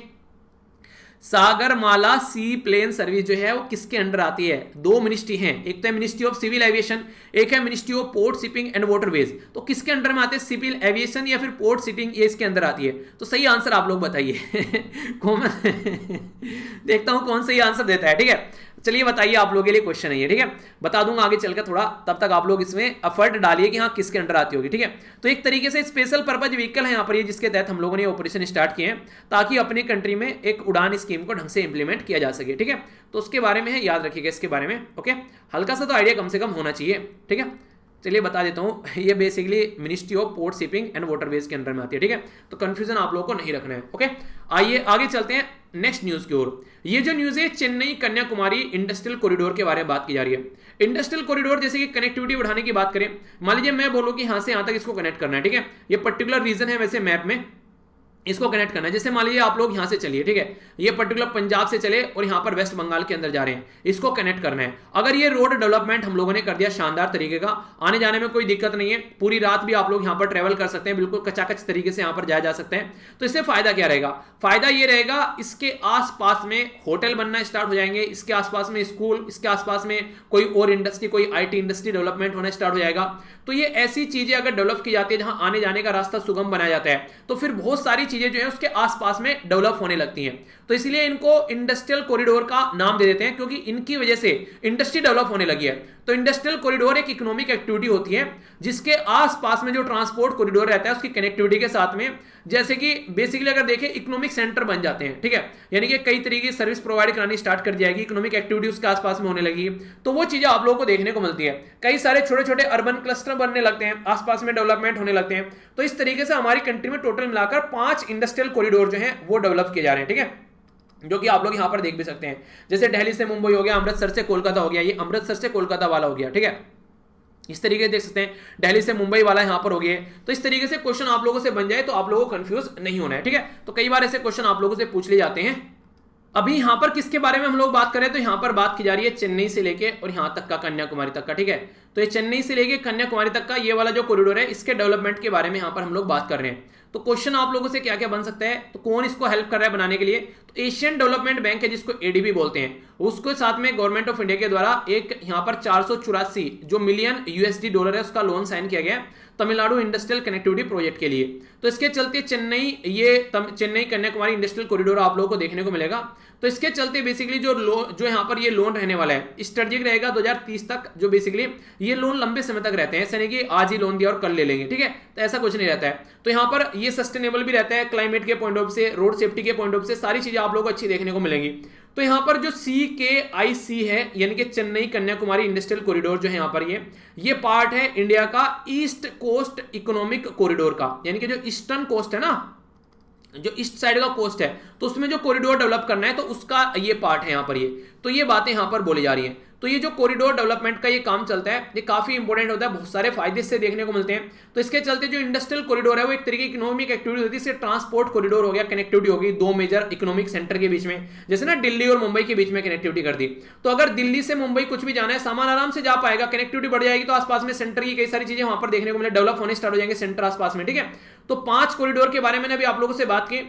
तो national industrial corridor development implementation जो ट्रस्ट है वो यहां पर इनको देखती है। 2019 में यहां पर ये चीजें स्टार्ट की गई थी ताकि चीजों को अच्छे से लेकर चला जा सके। एक तो जो सिग्निफिकेंस क्या है इन इंडस्ट्रियल कॉरिडोर का, यहां पर इवेन्यू फॉर एक्सपोर्ट, यानी कि एक तरीके से लो कॉस्ट लॉजिस्टिक आप लोगों को देखने को मिलेगा। मान लीजिए मुझे जो है मैंने जो है यहाँ पर मान लीजिए कुछ बर्तन का व्यापार करना स्टार्ट किया, मैंने बर्तन बनाने स्टार्ट किए और बर्तन बनाने का काम मैं कर रहा हूँ दिल्ली में। दिल्ली से वो जो बर्तन है वो जाने हैं मुंबई के अंदर में, तो दिल्ली से वो जो बर्तन है जो मुंबई के अंदर जाएंगे तो वो देखने को मिलेंगे यहाँ पर एक अच्छी सपोर्ट के थ्रू। ठीक है, तो उसको हम लोग पहुंचा पाएंगे। जॉब अपॉर्चुनिटी के बारे में अगर बात करिए तो जॉब अपॉर्चुनिटी यहाँ पर देखने को मिलेगी लोगों को, क्योंकि जब व्यापार स्टार्ट होगा तो यहाँ पर लोगों को काम भी मिलेगा, मार्केट स्टेब्लिश होगी। इन्वायरमेंट के लिए काफी सिग्निफिकेंस है, कोशिश ये की जाती है कि ताकि इन्वायरमेंट को ध्यान में रखकर यहां पर काम किया जा सके, ठीक है। तो ये प्रिवेंट करता है कॉन्सेंट्रेशन इंडस्ट्री एक जगह। मान लीजिए पता चला दिल्ली के आसपास में ही, दिल्ली के अंदर सारी इंडस्ट्री फंसी पड़ी है, क्योंकि वहां पर सारा अच्छा खासा लोग मिल जाते हैं, सारा व्यापार सब आराम से हो जाता है। तो कोशिश ये की जाती है कि दिल्ली से बाहर इंडस्ट्री को उठार कर फेंका जाए, ठीक है। तो ये कोशिश की जाती है। तो इसके चलते दूर दूर इंडस्ट्री बनाई जाएंगी, तो एक एरिया में ज्यादा इंपैक्ट नहीं पड़ेगा। जैसे ये बोला था कि एनसीआर वाला रीजन पोल्यूशन से भरा हुआ है, क्योंकि दिल्ली की सारी इंडस्ट्री पहले दिल्ली में थी, अब उनको उठा के आसपास वाले रीजन में फेंक दिया, जैसे कि नोएडा हो गया, ठीक है, मेरठ हो गया, इस साइड में इस तरीके से गाजियाबाद हो गया। ये सारी चीजें आप लोगों को देखने को मिलेगी। इस साइड में काफी इंडस्ट्री यहां पर रिप्लेस कर दी गई है। तो इकोनॉमिक सोशल जो सिग्निफिकेंस है यहां पर वो देखने को मिलेगा। टाउनशिप रहेगी, एजुकेशनल इंस्टीट्यूशन, हॉस्पिटल वगैरह ये सारे डेवलप होने स्टार्ट हो जाएंगे। तो कहानी था मैंने, एक पंथ से कई सारे काज हो जाएंगे, ऐसा आप लोग बोल सकते हैं। आगे चलते हैं, यहां पर बात की जा रही है डिफेंस के बारे में। तो डिफेंस के बारे में न्यूज देख लेते हैं यहां पर किसके बारे में बात की जा रही है। तो इंडो और थाई, तो यानी कि इंडोनेशिया और थाईलैंड के बारे में बात की जा रही है। तो इनकी कोऑर्डिनेटेड पेट्रोल एक्सरसाइज है, जिसको कोरपैट का नाम दिया गया है। तो कोरपैट किस किस के बीच में है, तो इंडिया और थाईलैंड के बीच में है। तो ये एक नेवल एक्सरसाइज है, यानी कि इंडिया की नेवी और थाईलैंड की नेवी भी मिलती है। ये एक्सरसाइज अभी स्टेट ऑफ मलक्का में आप लोगों को देखने को मिली। स्टेट ऑफ मलक्का है कहां पे, तो ये तो अपनी कंट्री होगी यहाँ पर। तो यहां से अगर आप लोग आएगा तो ये स्टेट ऑफ मलक्का है, जो अंडमान सी है यहाँ पर, और ये हो गया क्या, साउथ चाइना सी। तो चाइना के लिए काफी इंपॉर्टेंट हो जाता है ये एरिया, इसीलिए चाइना यहाँ पर घुसने की कोशिश करता रहता है, और इसीलिए चाइना कई सारे और भी डेवलपमेंट के काम यहाँ पर कर रहा है, ताकि इस पे अपना दबदबा बनाए रखे जा सके। तो रॉयल जो थाई जो नेवी है वो यहाँ पर काम करेगी, और ये आप लोग यहाँ पर देखते हैं थाईलैंड होगी यहाँ पर, ठीक है। तो ये इस तरीके से कंफ्यूज नहीं होना है मैप को लेकर बिल्कुल भी एग्जाम में।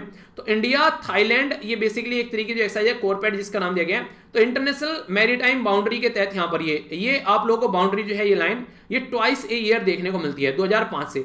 एम इसका क्या रहता है बेसिकली, तो इंडिया को सेफ बनाया जा सके इंडियन ओशन को, ठीक है, कमर्शियल एक्टिविटी के लिए, इंटरनेशनल ट्रेड के पॉइंट ऑफ व्यू से। इसी के साथ में जो यूनाइटेड नेशन का जो यूएन क्लोज बोलते हैं, यानी कि United Nation Convention on Laws of Sea, तो यूएन क्लोज बोला जाता है। तो इसके तहत चीजों को इंप्लीमेंट किया जाए। ऐसा नहीं कि कोई एक कंट्री अगर अपनी दादागिरी चला रही है चाइना की तरीके से, तो यहाँ पर मैरी टाइम पॉइंट ऑफ से अच्छी चीजें रहें, ठीक है, प्रिवेंट किया जा सके कोई इलीगल एक्टिविटी हो रही है, अनरेगुलेटेड फिशिंग हो रही है, कोई एक पर्टिकुलर कंट्री आकर बहुत लार्ज स्केल ऑफ फिशिंग निकाल रही है, ठीक है, ड्रग ट्रैफिकिंग हो रही है, पायरेसी हो रही है किसी चीज को, ठीक है, ये इंफॉर्मेशन एक्सचेंज जो होता है, स्मगलिंग वगैरह हो रही है, इलीगल इमिग्रेंट हो रहा है किसी का, ठीक है। तो सर्च और रेस्क्यू ऑपरेशन हो गया, पता चला कुछ डूब गया वहां पर, कोई हवाई जहाज डूब गया। तो ये सारे काम करने के लिए बेसिकली रेगुलेशन आप लोगों को देखने को मिलेगी। हमारी कंट्री के यहाँ पर security and growth for all in this region, Sagar programme है हमारी कंट्री के प्राइम मिनिस्टर साहब का, वो भी यहाँ पर काफी बड़ा रोल प्ले करता है, ताकि कैसे लोगों को कनेक्ट करना है और किस तरीके से सपोर्ट प्रोवाइड करानी है। तो ये सागर प्रोजेक्ट का नाम भी आप लोग याद रखिएगा, ठीक है। तो सागर प्रोजेक्ट जो है यहाँ पर ये हमारी कंट्री का है, इस पर्टिकुलर इंडियन ओशन में लोगों की हेल्प करने के लिए। इंडियन नेवी जो है वो यहाँ पर असिस्टेंट प्रोवाइड कराती है इंडियन ओशन रीजन के लिए, खासकर एक्सक्लूसिव इकोनॉमिक जोन के लिए। सर्विलेंस का काम करती है, कल को कोई दिक्कत हो रही है तो सर्विलेंस का भी यहाँ पर काम किया जाता है। ह्यूमैनिटेरियन असिस्टेंस प्रोवाइड कराते हैं अगर कोई डिजास्टर हो जाता है, जैसे कि अभी इंडोनेशिया के अंदर क्या होता, ज्वालामुखी फट गया था।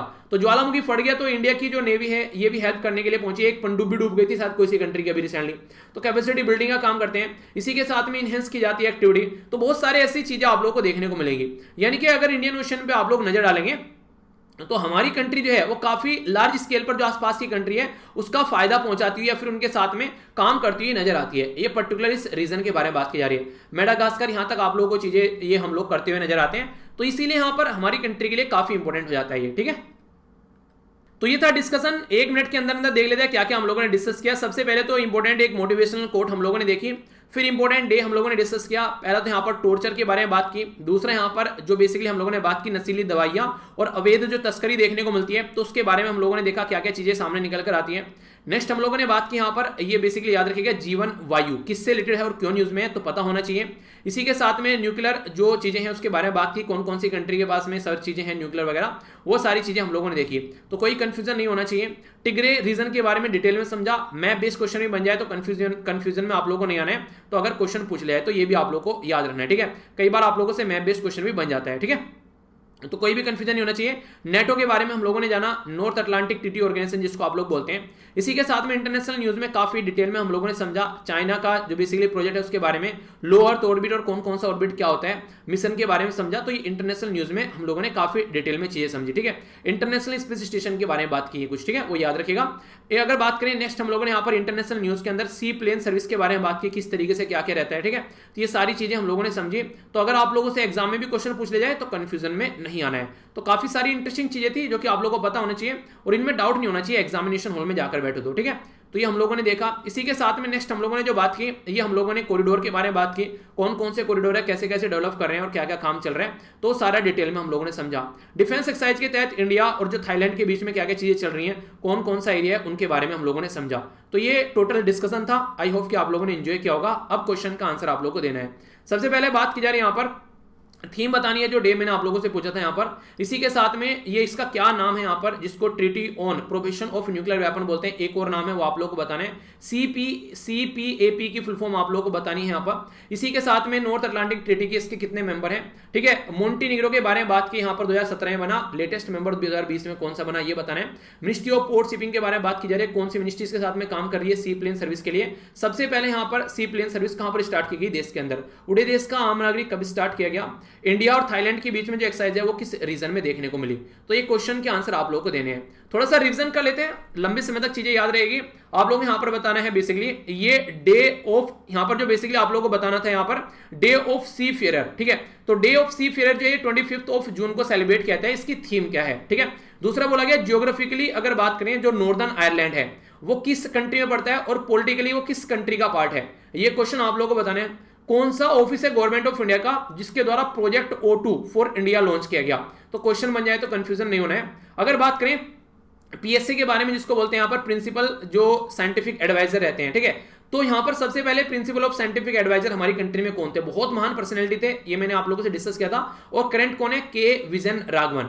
तो 9 मेंबर की जो प्राइम मिनिस्टर जो PMSTIAC होता है इसको हेड करता है ये यहां पर PSA। तो ये काफी इंपॉर्टेंट है, इसके बारे में डिस्कस किया था, आप लोगों को याद होगा। तो के विजय राघवन साहब जो है फिलहाल आज के डेट में, इसकी फुल फॉर्म आप लोगों को बतानी है, ठीक है। नेक्स्ट बात की थी हम लोगों ने पायरोस्टिसिया लालाजी के बारे में। तो यहां पर ये पर्टिकुलर देखा था हम लोगों को, ये बताना था बेसिकली किसके यहां पर कहां पर आता है, यानी कि IUCN के अंदर जो यहां पर ये आता है किस लिस्ट के अंदर में आता है, ठीक है। ये जो यहां पर ये इसके द्वारा प्रस्तुत किए जाते हैं क्रिटिकली या फिर जो भी है। कौन सी मिनिस्ट्री है जिसके द्वारा यहां पर बोला गया जल शक्ति अभियान के लिए कैच द रेन कैंपेन के बारे में। तो ये आप लोगों को बताना है। जल शक्ति अभियान जो है यहां पर बेसिकली कैच द रेन, ये पूरा थीम क्या थी इसकी, जो हम लोगों ने वर्ल्ड वाटर डे के बारे में बात की थी। और वर्ल्ड वाटर डे जो है वो कब सेलिब्रेट किया जाता है ये भी आप लोगों को यहां पर बताना है, ठीक है। इसी के साथ में यहां पर जो बात की थी कारगिल वॉर के टाइम पर रिव्यू कमेटी के द्वारा बोला गया था कि हिस्ट्री की जो भी बातें होती हैं उनको 25 साल के बाद में आप लोगों के सामने रख सकते हैं। तो ये कौन सी कमेटी थी, इसका नाम आप लोगों को बताना है। तो क्वेश्चन के आंसर देख लेते हैं क्या क्या है यहाँ पर। Seafarer at the core of shipping future, तो यानी कि जो सी फेयर है वो कोर है शिपिंग फ्यूचर के लिए, एक तरीके से ये बोला गया। आयरलैंड का पार्ट है वैसे तो ये, पर लेकिन यूनाइटेड किंगडम का पॉलिटिकली पार्ट है, ज्योग्राफिकली आयरलैंड का पार्ट है, ठीक है। Office of principal scientific adviser देखने को मिलता है, याद रखिएगा। प्रोजेक्ट O2 जिसके द्वारा लॉन्च किया गया। और APJ अब्दुल कलाम सर जो है वो पहले ये यहाँ पर प्रिंसिपल साइंटिफिक एडवाइजर थे। फिलहाल कौन है यहाँ पर, के विजय राघवन। ये एक ऑफिस को हेड करते हैं जिसको बोलते हैं prime minister science technology innovation advisory. इसको हेड करते हैं जो हमारी कंट्री में कई सारे एरिया में फायदा पहुंचाती है। बेसिकली प्राइम मिनिस्टर और कैबिनेट को हेल्प करती है डिसीजन लेने में। क्रिटिकली इंडेंजर्ड की कैटेगरी में आते हैं यहाँ पर, जो हम लोगों ने डिस्कस किया था। मिनिस्ट्री ऑफ जल शक्ति जो है यहाँ पर, इसके चलते जल शक्ति अभियान आप लोगों को देखने को मिला। इसकी जो थीम थी था catch the rain where it is falls और वेयर इट इज फॉल, ठीक है, व्हेन इट इज फॉल, यानी कि आप लोगों को रेन को कैच करना है जब भी गिरे और जहां पर भी गिरे, यानी कि पानी को सेव करना है। वर्ल्ड वाटर डे 22 मार्च को देखने को मिलता है। और ये के सुब्रमण्यम स्वामी के द्वारा हेड की गई थी कारगिल कमेटी, जिसके द्वारा रिकमेंडेशन दी गई, ठीक है। तो ये बातें हैं जो याद रखिएगा। तो कैसा रहा ये डिस्कशन, आई होप कि आप लोगों ने इसको एंजॉय किया होगा। कितना आप लोग इसको फीडबैक देंगे तो फीडबैक बताइएगा, जरूर दीजिएगा। अगर कोई भी कंफ्यूजन लगता है तो उसको जरूर पूछेगा, कोई भी डाउट माइंड में आप लोगों के नहीं होना चाहिए। तो आई होप कि आप लोगों ने इसको अच्छे से एंजॉय किया होगा। अगर हाँ तो यहाँ से जाकर PDF आप लोग डाउनलोड कर लेना। नेक्स्ट लेक्चर में मिलता हूँ, इसी तरीके से अपना ध्यान रखिए। बड़ों को नमस्ते, छोटों को प्यार, छोटी सी लाइफ एंजॉय करार। तब तक के लिए जय हिंद।